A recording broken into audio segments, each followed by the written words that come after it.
মানে একেবাৰে পুৰা চৰুটো ৰুকি কিনে বিৰিয়ানীখিনি ওলাই আছোঁ মানে ইমান কষ্ট কৰি বনাইছোঁ লাইফত প্ৰথমবাৰ মানে আজি পুৰা বিৰিয়ানীয়ে খাম আৰু নমস্কাৰ মোৰ নাম ৰূপম আপোনালোকক স্বাগতম জনাইছোঁ মোৰ অন্য এটি ভিডিঅ'লৈ কৈছিলোঁ এই বিল্ডিংটোত এটা ফ্লেট ল'ম বুলি মানে ইয়াতে আমি CCTVৰ কাম চাব আহিছিলোঁ আৰু ইয়াতে অলপ কাম আছে এই কামখিনি বোলো আজি কৰি দিওঁ আমি আহি পাই কিনে ইয়াতে পুৰা কামত লাগিয়ে গৈছোঁ মানে অলৰেডি ইয়াতে ছেটআপ এটা লাগি আছিলে 8টাৰ মানে অলপ প্ৰব্লেম হৈছিলে আমি ডিভিআৰটো ৰিপেয়াৰিং কৰিছোঁ তাৰপিছত 4টা নতুন কেমেৰা লাগিছে মানে এনেকৈ গোটেইখিনি কাম আমাৰ ইয়াতে হৈছে কাম চাম শেষ কৰি কিনে আমি যাব ওলাইছোঁ ঘৰলৈ বুলি ফুলকান্তে কাম শেষ হ'ল সেইকাৰণে বাহিৰত একো খোৱা নহ'ল সেইকাৰণে ঘৰতে আহি কিনে অলপ গাখীৰ আছিলে অ'টছ অলপ মিলাই কিনে এনেকৈ খাই দিলোঁ যিহেতু বহুত ভোক লাগি আছিলে ৰুমটো অলপ চাফা কৰি লওঁ এইখিনিতে আহি পেলাই আমাৰ ব্লিংকিটত মই কিছুমান বস্তু অৰ্ডাৰ দিছিলোঁ সেই বস্তুখিনি আহি পেলাই আৰু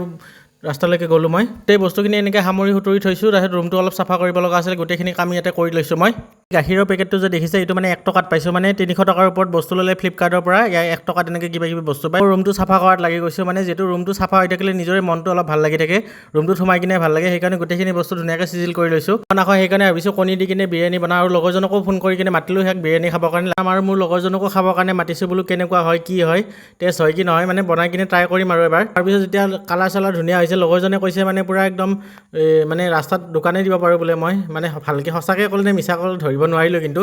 মোৰ খাই কিনে বাৰু লাইফত প্ৰথমবাৰ বিৰিয়ানী খাইছোঁ বিৰিয়ানী বনাই কিনে খাইছোঁ যিহেতু মই মাংসও নাখাওঁ আৰু আপোনালোকৰ যদি মই বনোৱা বিৰিয়ানী খাব বিচাৰিছে মোৰ ৰুমত আহিব পাৰে আপোনালোকক ফ্ৰীকৈ বনাই খুৱাম ধুনীয়াকৈ